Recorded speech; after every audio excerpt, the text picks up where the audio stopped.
All right, ladies and gentlemen, welcome back to Cherry and Timber Talk. And I hope wherever you are, everybody's safe and sound. And I hope you all are keeping positive vibes going, and we'll all come out of this COVID thing. So prayers and thoughts for everybody who is on ground fighting, surviving. So we understand these are difficult times, but yeah, we'll get out of this. And happy to have Mahesh back. And guess who's back today? Nishad. How are you doing, man? Hi everyone, good, doing well. How are you all? All good, man. We were missing you.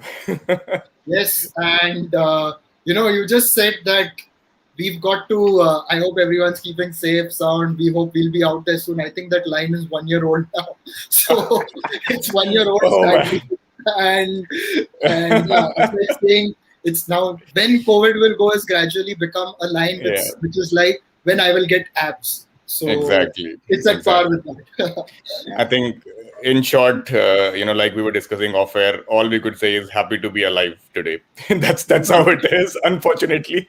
But then, yeah, it's a sad state of affairs, and I really hope that this ends soon. So, Nishad, what have you been up to, man? Tell us. Well, lots of things.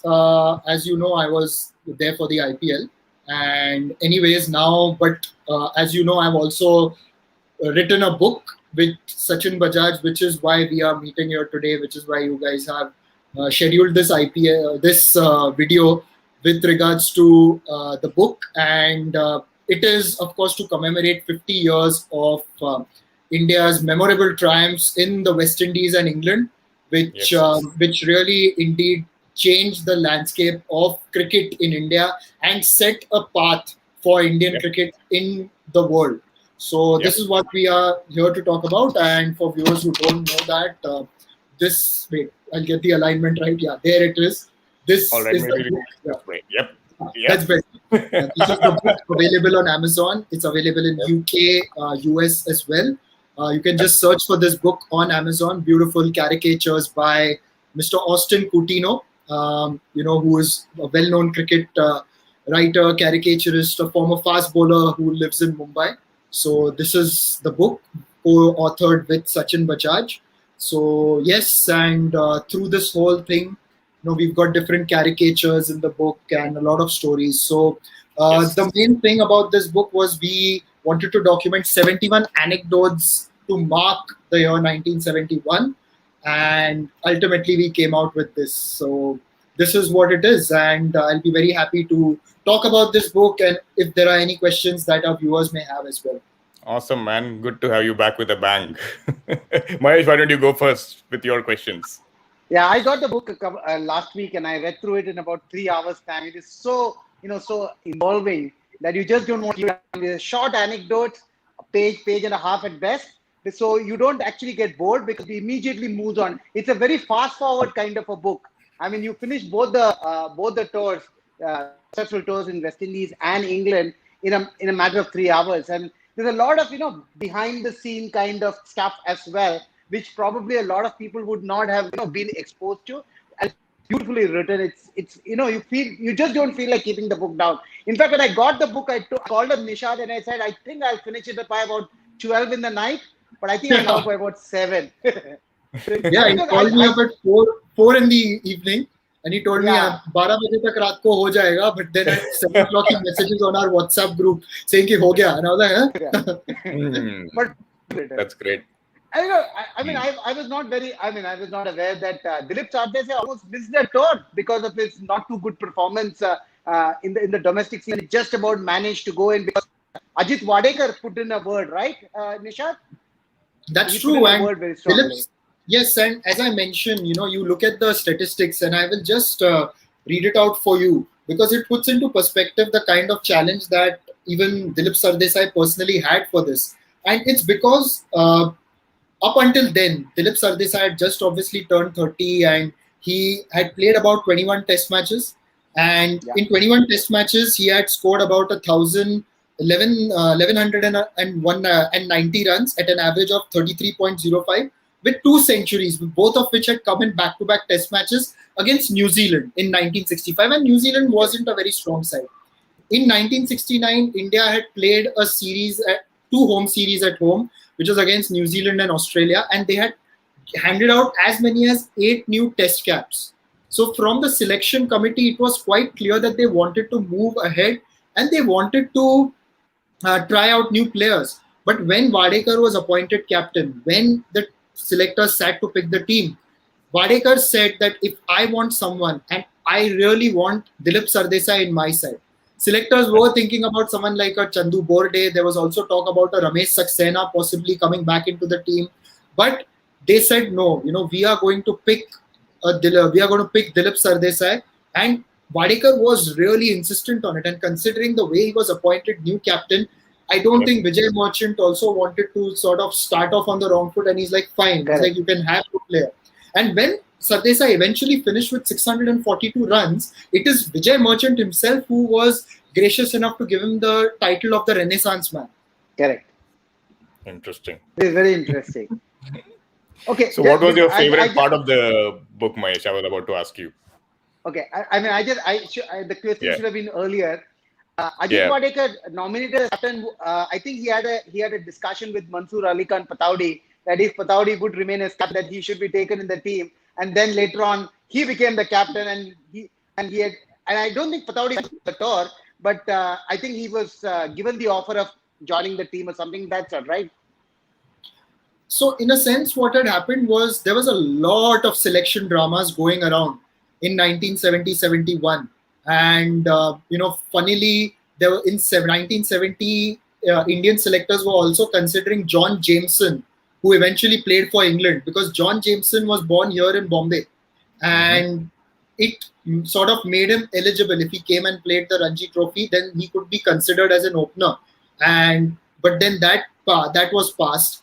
And in the first week of 1970, with the Dilip Trophy happening here in Brabourne Stadium, selectors having an eye on the players, there was a lot of backroom stuff happening, and Pataudi was on shaky ground. Now, there was a talk that there were hush-hush rumors saying that Vijay Merchant was not happy with Pataudi, one, because of his royal lineage and the fact that back in 1946, when India toured England, the first tour that India made after the World War, it was Pataudi's father, Iftikhar Ali Khan Pataudi, who captained India ahead of Vijay Merchant. And apparently they say he carried that herd forward, and then they didn't get along. But with that Dilip Trophy happening, Vadekar didn't have the best of Ranji trophies, and they were practicing at the Brabourne Stadium.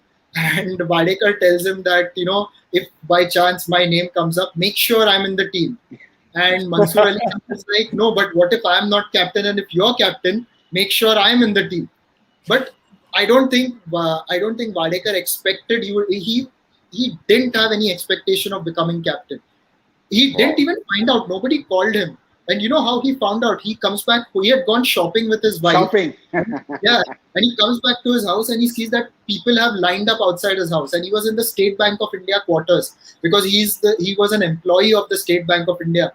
And he thought someone may have got promoted, so everyone's gone to congratulate him, not knowing that he himself had gotten promoted to India captaincy.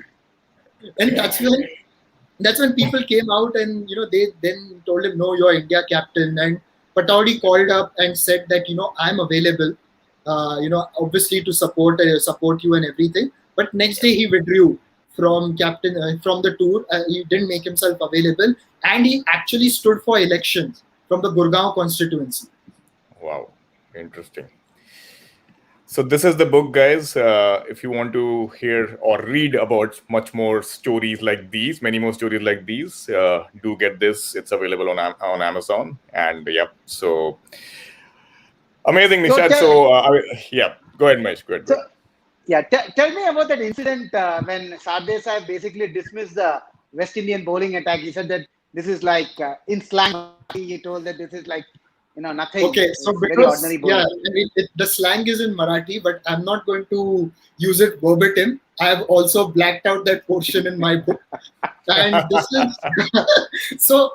I mean, like today, I was in another podcast with Siddharth Vaidyanathan, and we had a chat about this, and I said there as well. So I'm originally from Goa, and growing up, obviously, I asked my dad a question that which is a Test cricketer that Goa has produced. And he said straight up, Dilip Sardesai is the only born and bred Goan Test cricketer. Now, there are others, who Mhm. may have their distant roots in Goa, but otherwise most of them are born and bred in Mumbai or elsewhere. Like for example, you Mahesh, you would know that Abhi Kuruvilla is originally from Kerala, but he's Kerala. Okay. Yep. considered a proper Bombay cricketer.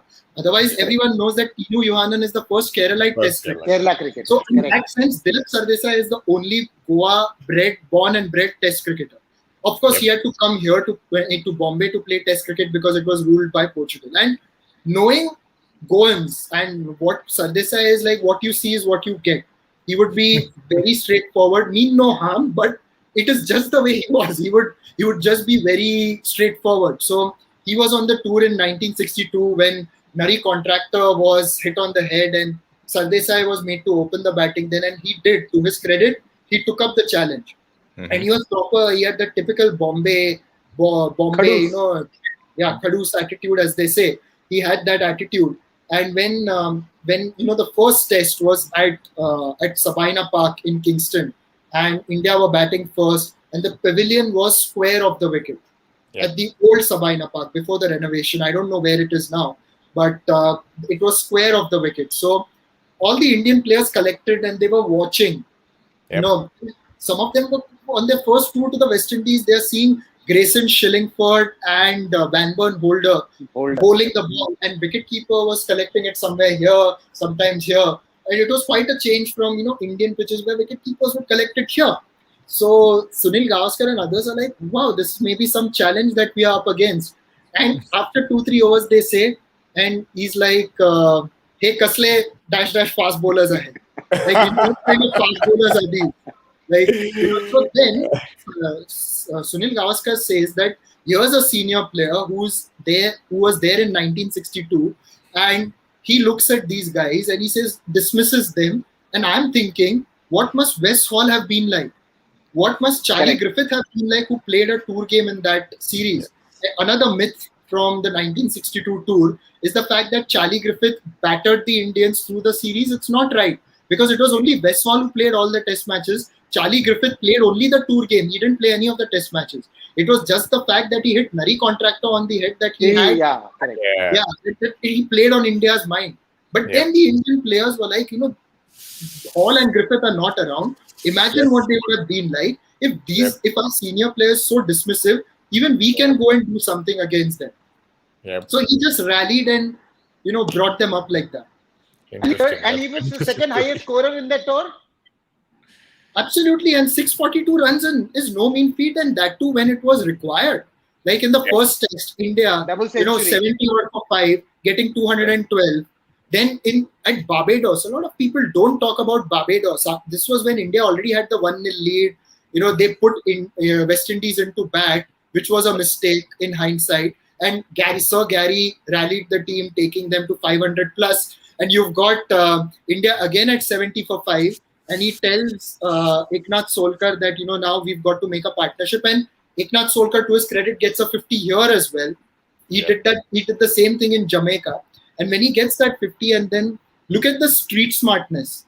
He knows there was a fast bowler again, Utan Do, who was playing that, who was on the faster side and was said to be someone who could possibly go on to emulate some of the West Indian fast bowlers. And he looks at them. He understands that, look, the best way we are going to take this match forward is if we get the spinners to bowl to us. So he tells I was going to Eknath ask you that Solkar, question. Anyway, he tells Eknath Solkar that let's act as if we cannot read the googly board by Inshan Ali, because then that will make Sobers think that we are having difficulty. Otherwise, we have no difficulty. Then he will delay the new ball, and the fast bowlers will come later. And they actually acted as if they couldn't read the googly. They played and missed and everything. And Sobers actually went on to delay the new ball. And Sardesai says that, Sobers, he said that in an interview, Sobers may have been the greatest cricketer, but he wasn't the greatest captain. And if he was the greatest captain, then I'm the greatest fielder. Again, Sardesai and being very self-deprecating and honest at the same time. Oh, God. Really interesting. Street smartness, another incident that we've written in the book is Ajit Wadekar's advice to Bishan Singh Bedi to slow down the game and take a longer time to complete the over, correct? Absolutely, and that is because he realized West Indies had Grayson Shillingford, Vanburn Holder, Gary Sobers who would bowl a bit of quick, and I think one of the tests also Keith Boyce played. Uton Doe Mhm. played 2 test matches, so you had fast bowlers, and fast bowlers would take a long run up, come in and take their time. They may take about 5 or 6 minutes to bowl their overs, and if you've got a Bedi with a nice, beautiful action, bowling with a few steps, and not giving the batsman too much, he would finish his over in about a minute and a half or 2 minutes. So he told him, why don't you take your time? Just take your Yeah. time to bowl overs. Yeah, we will bowl so many overs otherwise when compared to the West Indies. And you're going to give more deliveries to players like Kanhai, Clive Yeah. Lloyd, Roy Fredericks, Gary Sobers. We cannot allow them to face more deliveries because these guys are going to then get set and then we will pay. So take your time to bowl overs. And when he did that, obviously the media had a hue and cry, time wasting and all that. But Wadekar had his records in check. He said, look at the scorecards. We have bowled more overs than your guys. Yeah. Tell us about the Interesting, man. toss. There was a confusion of the toss, right? And between Sobers and Wadekar, both thought that they had won the toss, right? Yes, and funnily, Wadekar didn't have the best of luck with the toss in the first three test matches. And in the fourth test at Barbados, he actually won the toss, which was his 30th birthday, April 1st. And he put them into bat, which wasn't the best of decisions. Now I didn't write it because I couldn't confirm what the call was Mhm. in both the test matches. But apparently, going into the last test, Wadekar, in a sense, had a weight of only calling one side of the coin, but Mhm. he called something else, and Sobers expected him to call, I think, obviously one of the two, which he always did, which he didn't. And so then he's like, okay, Gary.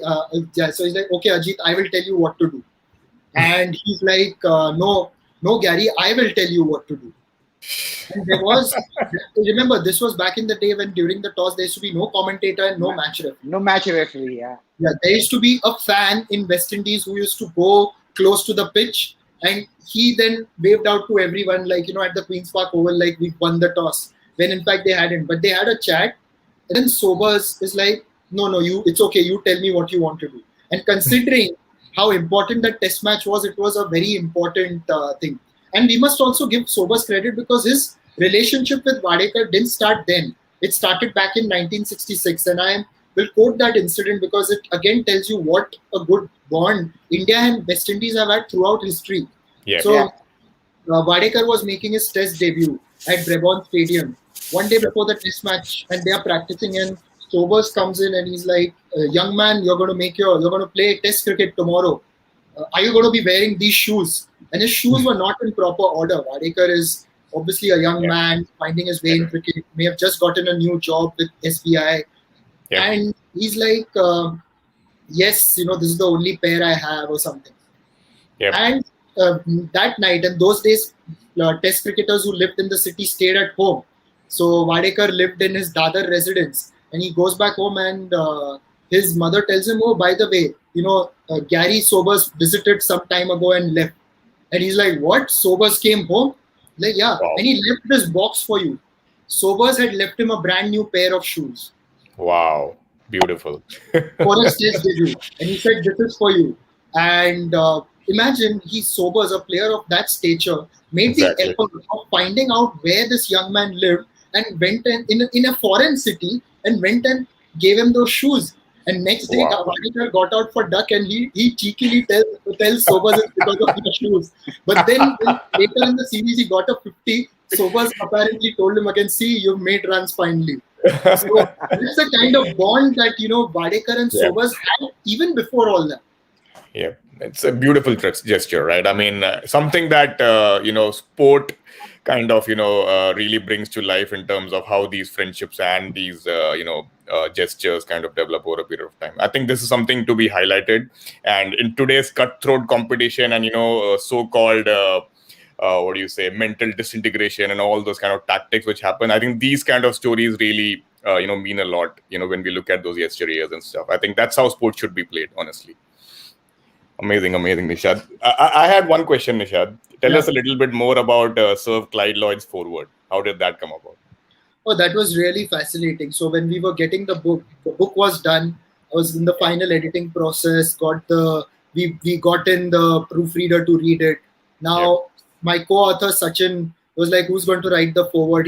Was trying for months to get a yeah, forward done, yeah, along with working with me.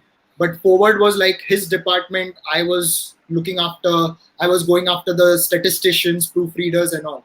yeah. So then finally, one day he just told me, he just had a vague idea. He's like, I'll try Clive Lloyd. I've known him for years, but I've lost contact. Mm. So then he's like, okay, I thought, let's see. If it happens, happens. Otherwise, let's see. Then one day he just called me. He's like, oh, by the way, just give Sir Clive a call now. He wants to talk to you. And I was like, okay, I had the number and I just WhatsApped him here, dear Sir Clive, can I call you? And he's like, yes, call me right away. Wow. And he's like, I was like, this is the concept, and we'd like you to write a forward as Sachin told you. Mm. So should I call you now or should we do it later? He's Mm. like, no, I'm good now. It's afternoon and it was night here. And the Yeah. call had come in the middle of me having dinner. And I'm not someone who generally leaves my dinner very easily because I was having something that was really my favorite. So then I kept it aside and then he's like, okay, fine, just write what I'm saying, but send me a copy thereafter. And Mm-hmm. whatever he said, he was very appreciative of Sunny, Mm-hmm. and he was very appreciative of Dilip Sardesai, Salim Durrani, everyone. And he Mm. also spoke a lot about, he spoke about his bond with India. It's like we've Yeah. always had this bond with India, and Yeah. how people would warm up to us when we would come here. And Yeah. I just wrote it down, sent it to him. He gave his thumbs up and said, "Go ahead," and appreciated it, which was an honor in a way. And then Yeah. we just Yeah. went ahead and we put it Yeah. forward. Yeah. So that was again an honor that he agreed to do it and was very effusive in his praise of a lot of Indian players and also the Yeah. cricket loving public here. Yeah. I think I had the pleasure of just having a brief, greeting with him in Mumbai. I think it was probably 2013, Sachin's last series when he was the Yeah. chairman of selectors.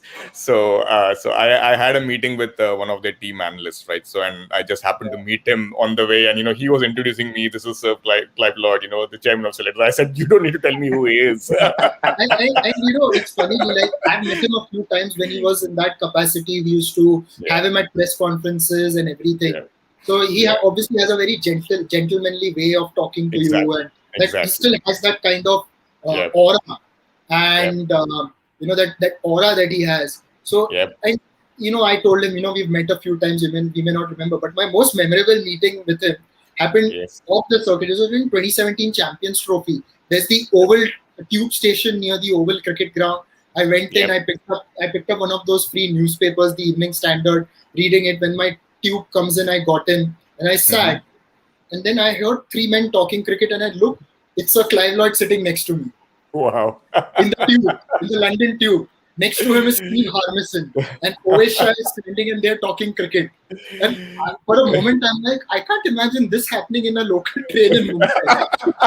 Yeah. Oh God. Then Yeah, now, yeah, because you've seen them for such a long time, you let them be and everything. yeah, I didn't like go around and talk to him. But obviously, now yeah, that if I do run him into on the street, I will go and talk to him, tell him, you've written it for my yeah. book and we met a few times because now he can put a face to the name. True. Exactly, Very. exactly. And guess what, Nishad? That exact thing happened with me in Toronto, and out of all places in Toronto, in the subway station in a train, I met JP Dumini, and that time he was Ah, here. He was here for the GT20, and I was like, this face looks familiar, and I mean, I had the pleasure of sitting with him in the train, and just clicking a photograph and then talking to him for 5 minutes, and that, I mean, again, a very humble and simple guy. So yeah, that's amazing, right? We have a comment for you, Nishad. Nishad. Sorry, just Ah, 1 minute, Mahesh. Yeah. Sundar says, "Congrats on your new book. Would this be available thank you, on Sundar. Amazon?" Yes, Sundar, it is available on Amazon. Let me just maybe post the picture for you. You Yes, it can is. also. Yes, I will also show the comment where we posted the link, Sundar. it's on our comment section. You can go and click on that link and order it online. Sundar is in Toronto as well. So yeah, I think it'll be a good test case for me. If it gets delivered to him, it gets delivered to me as well. No, it gets, as I said, it got delivered to my relatives in Vancouver. So Yeah. definitely it should get delivered to Correct. Toronto. Sid got it, Vaidyanathan got it in Seattle. So Oh, okay. I'm quite Interesting. sure it will get through. Nice. Go ahead, Mahesh. You had something to ask. Nishad, you would have dug up all the stats in both the tours and all. Do you think that the victory over West Indies was far more, better than the win over England? If you ask me, the West Indies victory is closer to my heart. Like, I enjoyed researching about the West Indies victory. Also, maybe because I love West Indies cricket anyways, and which is what, like, Darren Ganga once he told me that, if you ever come to Trinidad, I don't think you'll want to go back. You'll want to stay there. So I love West Indies like that much. I just love the way they approach life, approach Yeah. cricket, and so I enjoyed the kind of camera. Now, when you go to England, the kind of, at least for that, from a sociological perspective, for India as a nation, that was bigger. Yep. Like, it was beating the former colonial masters in their Yep. own game, in Yep. their own backyard, which people did not think. And because England was undisputably the number one test side at the time, because they had gone to Australia and beaten Australia in Australia, winning the Ashes. And Bill Lawry's captaincy career finished in that series, by the way. Correct. John Snow had come of age as a fast bowler. And then 71, they were considered number one team in the world. Ray Illingworth was considered one of the best captains around. Captains. Yes. In contrast, West Indies had, they had a very good batting lineup, but their bowling wasn't as strong as it was. Yep. Their batting lineup was all class, no doubt, Yep. but their Yep. bowling didn't quite complement the batting. But in terms of enormity of the occasion for the country that was only 24 years old at the time, it Yep. was the England series that was big. But for me personally, I enjoyed researching the West Indies too. Yeah. And isn't it that about the same time, Nishad, when Sir Clive Lloyd took over the captaincy, and then he made that famous statement, "Pace is the way forward," and No, that was No, later, that- 74, That was 75. later. Oh yeah. Sorry, that was 76, about right? somewhere close to the 74, Kerry Packer thing, right? Sir Clive mentions his in his foreword that about his connection with India, and he Yep. said that I made my captaincy debut in India, which was on the 74-75 tour. Oh And yeah. they came here. And Yeah. also in the fifth test of that series, he got 242 in a must-win game. And what a series it was! Like, because West Indies won the first two tests, then India won the next two test matches, and it was all to play for in the last test, and he scored 242. So he came in later after Sir Gary retired Yep. and everything. Yeah. I think that was the time when Vivian Richards made his debut, 74. Yes, Gordon Greenidge made his Gordon debut at Greenidge, Bangalore. Vivian Richards. Vivian Richards, yes, they made their debuts there. But I think Wow. the pace of the way forward was in 1976 Yes, correct. when India Yeah. toured. That was the Port When Yeah. India India test faced- where we chased 403 and won. After Yeah. that, I think Yeah. is when that famous line he came out with. Yep. Okay, Yep. Nishad, you need to talk about Sunil Gavaskar, Jon Snow's, jostling in the ground. Yeah, I mean, when you consider it in today's context, what would have happened is maybe they would have seen it's incidental. It's not something like he was going for the ball. But now you were here at the home of cricket with MCC members watching, and Jon Snow, the moment it happened, knew that he was in trouble. But what made it worse was the fact that Jon Snow, for the members, was that he tossed the bat back to Gavaskar. For the Indians, it was done and dusted. Indians didn't even bother. Yeah. For them it was, because then when they went into the pavilion, it was the break, and everyone, like one of the board officials from England, went and lambasted him in the dressing room. Now, in the middle of a game, you cannot do such a thing. Today, Yep. the coach Yep. will not allow that to happen. Coach Exactly. and the team will get together and tell this official to get lost and get out of the dressing room. But those were not those days. So then Jon Snow had planned on going and apologizing to Gavaskar. So what had happened was, when India was chasing, I should give the background for the viewers, 183 on the final day. For some reason, 183 is special for India. in many At ways. odds. They score, Yeah. they defeated it in the World Cup final, and we know Saurav Ganguly, MS Dhoni, Virat Kohli getting that in one-day cricket. So yeah, chasing 183, and India lost 2 wickets, 21 for 2. Gavaskar and Engineer come together, and they are chipping away at the runs. And it looked, and Wadekar had told them, go for the target. Mm. He's like, he actually like, बाद में बारिश होने वाला है, उसके पहले तुम लोग कर दो. So India was getting runs. Engineer was sent up the order for that specific purpose. So Yep. Engineer played one on the leg side like this, and they called each other for a quick run. And when Gavaskar was going in, and Gavaskar being a short man and Jon Snow being a big guy, they got into a tangle and Gavaskar fell. Yep. So that was not viewed upon very kindly. But then after the match resumed after the break, when Jon Snow actually told Gavaskar, like, "Are you okay? Is it all good?" He's like, "Yeah, all good." And for the Indians, it was done there. And Yep. in fact, they were quite surprised that for the next Test match, he was dropped on disciplinary grounds. Correct. Wow. India was quite Unbelievable. unexpected, because for them, the match was over. That incident was also over. Yep. India had moved Unbelievable, on. right? I mean, like you said, this probably may not happen in today's day and age. This Yeah. was only, what was there in that time, right? Yeah, it's Tell us amazing. the change in date for the team traveling to England on superstitious ground, right?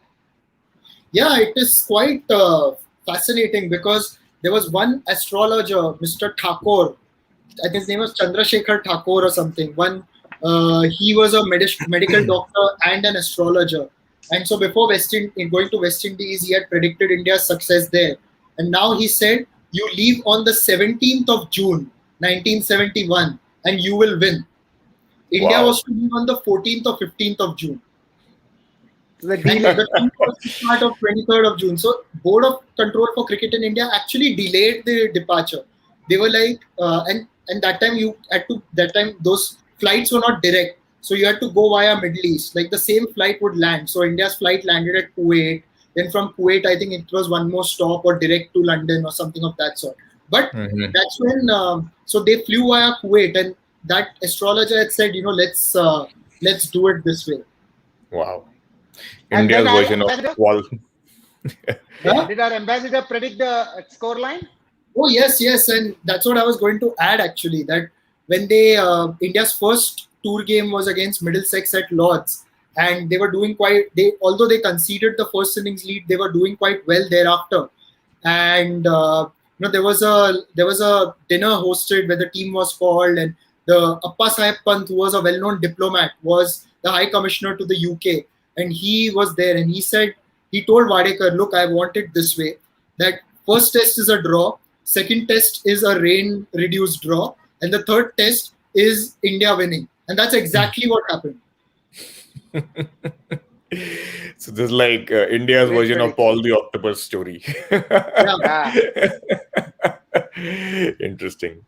I think you should tell us Awesome. something about Eknath Solkar's some incident, because Eknath Solkar features in your book very often, and he's like a live wire in the team. So you need to tell our viewers something about Eknath Solkar's contribution in both England as well as West Indies.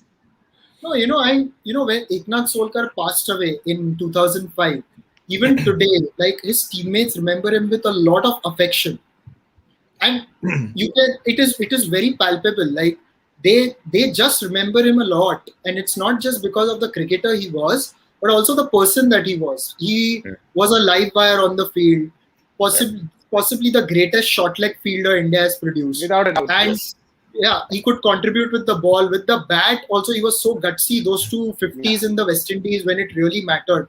But look at the catches he took. When India won at Trinidad, he was amongst the catches there.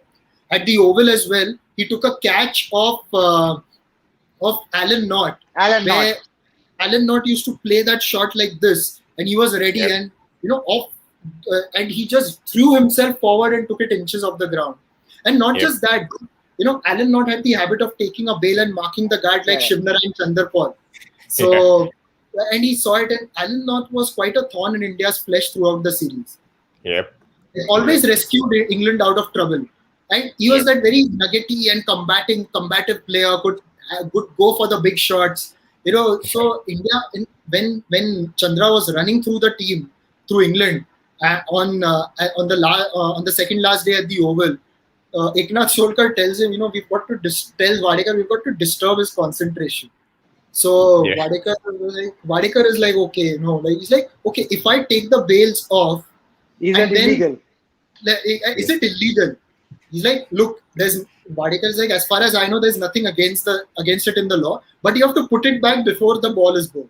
So it seems Solkar just took off the bails, and Dot was looking for it, and he didn't. Then he just marked his guard out and he put the bails back, and Dot was dismissed early in that innings. Now it's up to conjecture if that disturbed his framework or his superstitious regimen or something of that sort.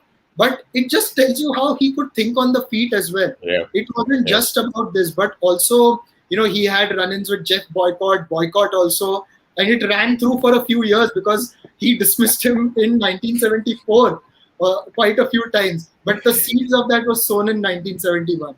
So he wasn't someone who was. Yeah. So there was another story which happened in 1969. So this was when I think Vishwanath was making his test debut at Kanpur, and I think Solkar had got hit for a few runs, and I think Vishwanath told him it's okay. It's happened to a lot of players, and he gave him a list of some great bowlers it's happened to or something. Then next day I think Vishwanath got out for duck on test debut. So Eknath Solkar tells him it's okay. A lot of great players have gotten up for duck on test debut. He lists out their name, and at the end he says, and Eknath Solkar. Nishad, one last thing I need to ask you. Yeah, of Wadekar was praying to God that Sunil Gavaskar should not score a century on debut, right? Tell us about that. Yeah, because up until then, I will get you the exact stats now, because up until then, 6 Indians had scored 100 on test debut, and none of them had gone on to score another 100 in their careers.